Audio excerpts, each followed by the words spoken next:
So hello guys, welcome to smart guy classes. और जैसा कि आप सब जानते हैं, हम लोग टेंसेस की वीडियो सीरीज़ कवर कर रहे हैं। हम लोगों ने पिछली वीडियो में प्रेजेंट कंटिन्यूअस को पढ़ा था और इस बार हम लोग सिंपल पास पढ़ने वाले हैं। अगर किसी ने पिछली वीडियो नहीं देखी है तो उसकी लिंक मैं डिस्क्रिप्शन बॉक्स में दे दूँगा, आप लोग वहाँ से जाके उसे देख सकते हैं। तो चलिए शुरू करते हैं। किसी भी टेंस को पढ़ने के लिए हमें सबसे पहले उसका स्ट्रक्चर पता होना चाहिए। तो इसीलिए हम सबसे पहले स्ट्रक्चर से शुरू करते हैं। तो चलिए देखते हैं सिंपल पास्ट का स्ट्रक्चर। सबसे पहले है अफर्मेटिव सेंटेंसेस। तो अफर्मेटिव सेंटेंसेस का स्ट्रक्चर आप देख सकते हैं, यहाँ पे है सब्जेक्ट प्लस वर्ब की second form plus rest of the sentence. अब देखिए यहाँ पे वर्ब की सेकंड फॉर्म है। वर्ब की सेकंड फॉर्म पूरी टेंसेस में किसी और टेंस में नहीं लगती है, वो सिर्फ और सिर्फ सिंपल पास्ट में ही लगती है। तो ये थोड़ा यूनिक है, आप इसे याद रखिएगा कि वर्ब की सेकंड फॉर्म कहीं और यूज़ नहीं होती, सिर्फ और सिर्फ सिंपल पास्ट में अफर्मेटिव सेंटेंसेस में होती है। देखिए एग्जांपल देखते हैं। I played yesterday, he went to school, Rohan left the college 2 years ago, I baked the cake. तो ये सारे एग्जाम्पल हमारे सिंपल पास्ट अफर्मेटिव सेंटेंसेस के हैं। तो चलिए हम लोग इसका दूसरा स्ट्रक्चर देखते हैं। दूसरा स्ट्रक्चर है हमारा नेगेटिव सेंटेंसेस का। नेगेटिव सेंटेंसेस का स्ट्रक्चर है subject plus did not plus verb की first form and then rest of the sentence. अब देखिए रेस्ट ऑफ द सेंटेंस मतलब आपका ऑब्जेक्ट जो भी होता है वो लग जाता है इसमें। अब देखिए आप देख सकते हैं यहाँ पे वर्ब की फर्स्ट फॉर्म आ रही है और इससे पहले जो था अफर्मेटिव सेंटेंस में थी हमारी वर्ब की सेकंड फॉर्म। तो अब ये याद करिएगा, थोड़ा कंफ्यूज ना हो कि आप यहाँ पे वर्ब की सेकंड फॉर्म यूज़ कर रहे हैं। और ये हमारा subject plus did not verb की फर्स्ट फॉर्म और रेस्ट ऑफ द सेंटेंस। ठीक है, तो चलिए इसका एग्जाम्पल देखते हैं हम। इनके एग्जाम्पल है सबसे पहले I did not bake the cake. अब देखिए डिड नॉट के बाद बेक आ रहा है, बेक्ड नहीं आ रहा है, वर्ब की फर्स्ट फॉर्म लग रही है। ठीक है, second we did not bake the cake. ठीक है, फिर बाद में third she did not wash her car, she did not wash her car. And then he didn't wait for the bus. अब आपको ज़रा थोड़ा सा गौर करने का बात यहाँ पे ये है कि सिंपल पास्ट सेंटेंसेस में हमारा जो वर्ब है ये सब्जेक्ट के अकॉर्डिंग चेंज नहीं होता है।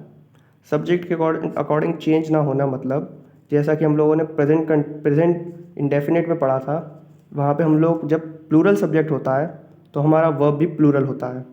जब हमारा सब्जेक्ट सिंगुलर होगा तो हमारा वर्ब भी सिंगुलर होगा। सिंगुलर करने के लिए हम वहाँ पे एस और ई एस लगाते थे, पर यहाँ पे आप देखिए यहाँ पे हम लोगों ने जो हमारा वर्ब है जैसे बेक है, इसमें हम लोगों ने कोई बेक्स ऐसा कुछ भी नहीं करा, ये बिल्कुल सेम रखा है हम लोगों ने, इसमें कोई चेंज नहीं आएगा। देखिए जैसे आई के साथ भी हम लोगों ने बेक लगाया है, ठीक है, प्लूरल था वो। यहाँ पे शी के साथ भी हम क्या बोलते हैं वॉश यूज़ कर रहे हैं, she did not wash her car, हम लोगों ने ये नहीं लिखा she did not washes her car, हम लोगों ने ये नहीं लिखा है। तो ये ज़रा ध्यान रखिएगा कि यहाँ पे सिंपल पास्ट में वर्ब की फॉर्म जो है हम लोग चेंज नहीं करेंगे, हमारे सब्जेक्ट के अकॉर्डिंग वो चेंज नहीं होगी। ठीक है, तो चलिए अब हम लोग तीसरी स्लाइड पे आते हैं। तीसरा स्ट्रक्चर है हमारा इंटेरोगेटिव सेंटेंसेस का। इसमें सबसे पहले हमारा जो डिड है, सबसे पहले हेल्पिंग वर्ब वो लग जाती है, उसके बाद शुरू होता है ये पूरा। देखिए did plus subject plus verb की फर्स्ट फॉर्म और फिर उसके बाद पूरे जो rest of the sentence, then question mark in the last, question mark. Question mark लगाना ना भूले, कई बार ऐसा होता है कि बच्चे पूरी सही लिख देते हैं लेकिन क्वेश्चन मार्क नहीं लगाते हैं, उस पर ध्यान दीजिएगा। उसके बाद हम देख सकते हैं इसके एग्जांपल देखते हैं। चलिए example number 1, did I bake the cake, did I bake the cake. अब देखिए यहाँ पे डिड सबसे पहले आया है, आई हमारा सब्जेक्ट है, बेक हमारा वर्ब है, वर्ब की फर्स्ट फॉर्म, उसके बाद द केक हमारा ऑब्जेक्ट है and then question mark. Second example, did he do hard work for his examination. Third, did the girls bake the cake. Fourth, did she wash her car. अब यहाँ भी आप देख सकते हैं जो वर्ब की फॉर्म है उसमें कोई चेंज नहीं आया है, वॉश, बेक, वर्क, बेक। इनमें कहीं पे भी हम लोगों ने एस और ई एस लगा के इसको सिंगुलर या प्लूरल या कोई भी चेंज लाने की कोशिश नहीं करी, वर्ब की फर्स्ट फॉर्म ही लगी है। तो ये तो हो गया स्ट्रक्चर, जो कि हम लोग पढ़ चुके हैं अफर्मेटिव में, नेगेटिव में, इंटेरोगेटिव में। अब हम लोग आते हैं थोड़ा यूजेस पे इनके। पर यूजेस पे आने से पहले मैं ज़रा एक चीज़ पे आप लोगों को गौर फरमाना चाहूँगा। देखिए यहाँ पे हैं थोड़े पॉइंट्स टू रिमेंबर, ठीक है। अब देखिए पॉइंट्स टू रिमेंबर भला इसमें क्या क्या है। इसमें सबसे पहला हमारा दिया हुआ है in simple past there is no need to change the verb into singular और plural form according to the subject.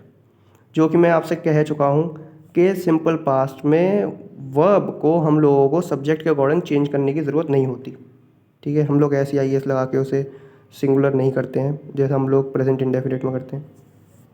Second हमारा ये है V two is use only in affirmative sentences of simple past. V two means verb की second form, ठीक है।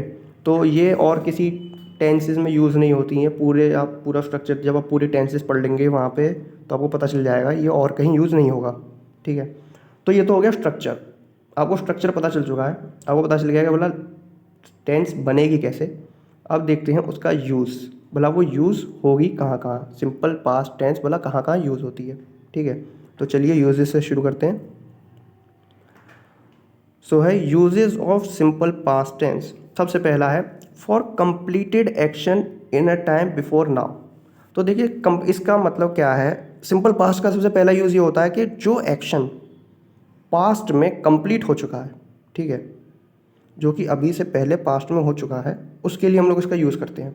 Simple सी बात है, simple past tense है तो पास्ट में हुआ कोई भी काम, फिनिश्ड वर्क, कोई भी फिनिश्ड वर्क जो कि कंप्लीट हो चुका है, ठीक है, जो कि हो चुका है पास्ट में, उसके लिए यूज़ होगा इसका। जैसे एग्जांपल देखते हैं, my father died last year, ठीक है। सो मेरे पिताजी पिछले साल मरे थे, ठीक है, उनकी मृत्यु पिछले साल हुई थी। तो ये लास्ट ईयर, पिछले साल, पास्ट की बात है, ठीक है। डाइड वी टू वर्ब की सेकंड फॉर्म का यूज़ हो रहा है यहाँ पे। सेकंड एग्जांपल देखिए, ही लिव्ड इन फिजी इन 1976। यहाँ पे देखिए 1976 पास्ट की बात करी जा रही है, लिव्ड वर्ब की सेकंड फॉर्म आ गई। देखिए आपको इन्हीं चीज़ों से पहचानना है कि वर्ब की सेकंड फॉर्म लग रही है नहीं लग रही है, या फिर ये पास्ट की बात कर रहे हैं तो बोला किन एक्सप्रेशंस को देख के हम लोग बोला पास्ट को पहचानेंगे। तो यही है 1976 लास्ट ईयर, ठीक है। तो इन पे अपना थोड़ा ध्यान ज़्यादा दीजिएगा, इन्हीं से पहचान होगी। Second, John Cabot sailed to America in 1498।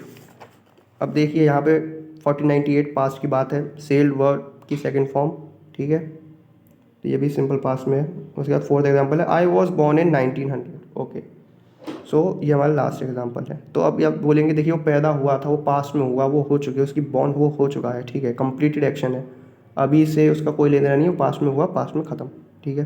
First हमारा ये यूज़ हो गया for completed action in a time before now, okay.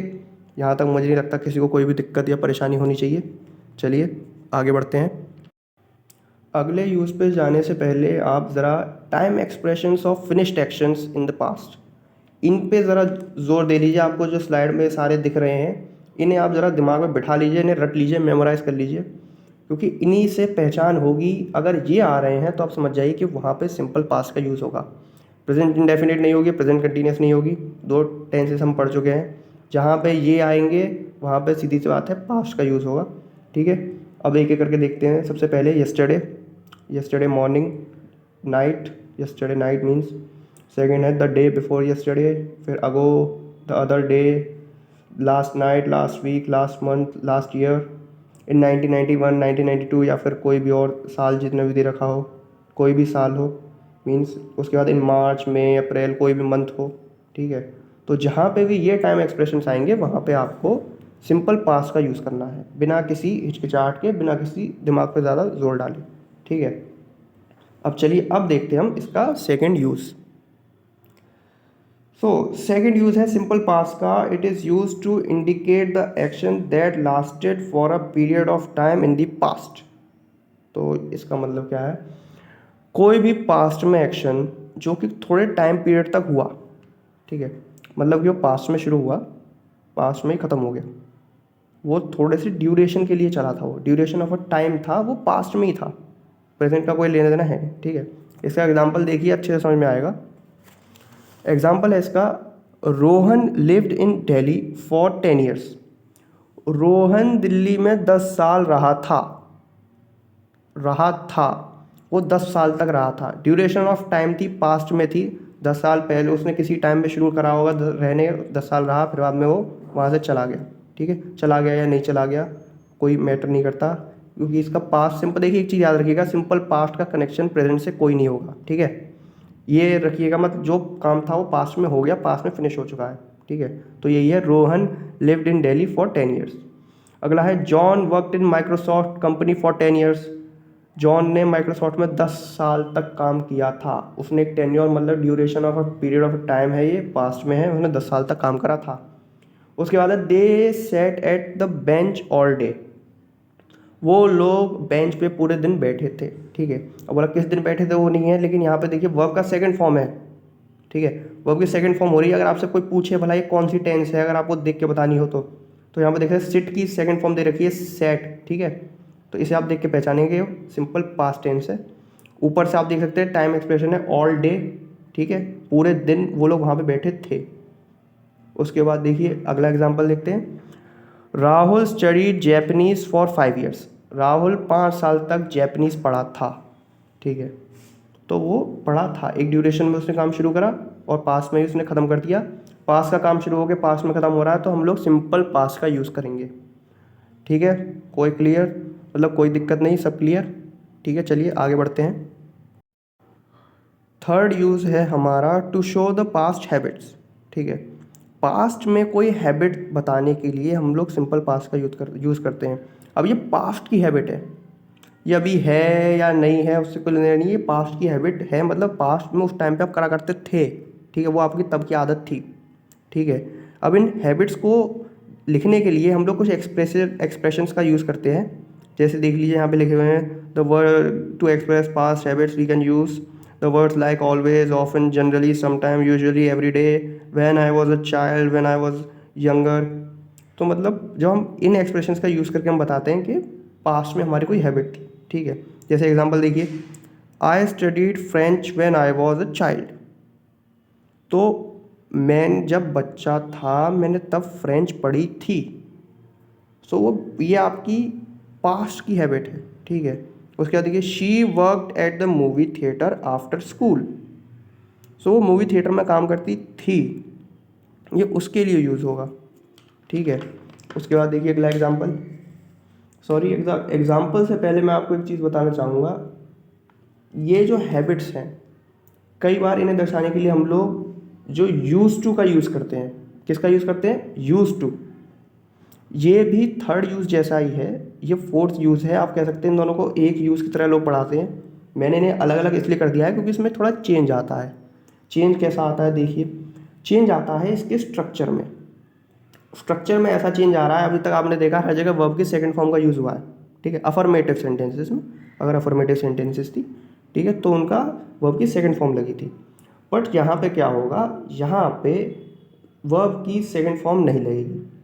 अब यहाँ पे पास्ट की हैबिट बताई जाएगी, यूज़ टू का यूज़ करा जाएगा और वर्ब की फर्स्ट फॉर्म लगेगी। तो देखिए इसमें स्ट्रक्चर ये हो जाता है, इसका subject plus use to plus verb की फर्स्ट फॉर्म, ठीक है। तो इसका एग्जांपल देखिए, I use to eat sand in childhood, ठीक है। अब देखिए अगर आपसे ये कोई सेंटेंस लिखे और आपसे पूछे भला ये कौन सी टेंस है, इसे देख के पहचानना है। तो अब यहाँ पे आप देखेंगे यार ईट आ रहा है, वर्ब की सेकंड फॉर्म तो आ नहीं रही है, ठीक है। अब कोई पास्ट का क्या बोलते हैं एक्शन भी, वो एक्सप्रेशन भी नहीं है कि year ago when I was a child, ऐसा भी कुछ नहीं है। तो यहाँ पहचानने के लिए आप सीधे देखेंगे, इस पूरे सेंटेंस को पढ़ेंगे, इसका मतलब जनरेट करेंगे दिमाग में, जो कि ये बता रहा है आई यूज टू, मैं करा करता था। तो इसका जो मतलब है वो करा करता था के सेंस में आएगा, ठीक है। जो मेरी आदत थी, मैं खाया करता था, जब मैं छोटा था तब मैं मिट्टी खाया करता था। बचपन में मिट्टी मतलब सब खाते थे, सब ने खाई होगी, मैंने भी खाई है, ठीक है। अगला एग्जांपल है जैसे इसका, she use to play guitar in college. वो जब कॉलेज में थी तो वो गिटार बजाया करती थी, तो वो उसकी आदत थी कॉलेज में, अब नहीं करती, वो अब नहीं बजाती, ठीक है। तो ये इसका फोर्थ यूज़ हो गया। तो चलिए अब हम जल्दी से एक बार क्विक रिकैप कर लेते हैं। हम लोगों ने यहाँ पे टेंसेस का सबसे पहले हम लोगों ने स्ट्रक्चर पढ़ा, ठीक है, अफर्मेटिव सेंटेंसेस का स्ट्रक्चर पढ़ा था। उसके बाद सब्जेक्ट, वर्ब की सेकंड फॉर्म, उसके बाद हम लोगों ने नेगेटिव सेंटेंसेस पढ़ी जिसमें वर्ब की सेकंड फॉर्म नहीं लगती है, उसमें subject plus did not plus verb की फर्स्ट फॉर्म लग जाती थी। फिर बाद में हम लोगों ने इंटेरोगेटिव सेंटेंसेस का स्ट्रक्चर पढ़ा, उसमें did plus subject plus verb की फर्स्ट फॉर्म, उसके बाद रेस्ट ऑफ द सेंटेंसेस आ जाती थी। फिर बाद में देख सकते हैं आप लोगों की आपके स्लाइड पे लिखा हुआ है, ये 4 यूज़ थे। सबसे पहला था हमारा for completed action in the past, कोई भी कंप्लीट एक्शन हो पास्ट में, फिर finished work in the past. उसके सेकंड हैबिट्स के लिए for habits, third for habits with the use of use to, जो कि मैंने बता दिया। यहाँ पे थोड़ा ध्यान रखना, जब यूज टू का यूज़ होगा तो वर्ब की सेकंड फॉर्म नहीं लगेगी, ठीक है, इसमें गलती मत करना। फोर्थ यूज़ था हमारा for duration in the past. Duration in the past मतलब कि कोई एक्शन जो कि पास्ट में शुरू हुआ और पास्ट में ही ख़त्म हो गया, ठीक है, तो इसके लिए भी हम लोग सिंपल इंडेफिनिट का यूज़ करते हैं। तो चलिए, आशा करता हूँ आप लोगों को ये लेक्चर अच्छा लगा होगा, अच्छे से आप लोगों को सब समझ में आया होगा। अगर समझ में आया तो प्लीज़ लाइक और सब्सक्राइब करें वीडियो को, और जितना ज़्यादा हो सकता है उतना ज़्यादा शेयर करें, ठीक है। और अब हम लोग अगली वीडियो लेके आएंगे, उसमें हम लोग आगे की टेंस पढ़ेंगे। तब तक के लिए देखते रहिए स्मार्ट का क्लासेस। और अगर कोई भी आपको इंक्वायरी हो या फिर आप चाहते हैं कि कोई टॉपिक मैं आगे और पढ़ाऊँ, या फिर अगर कोई भी आपको दिक्कत हो तो कमेंट सेक्शन में ज़रूर बताएं मेरे को। चलिए ठीक है, नमस्कार, मिलते हैं आगे।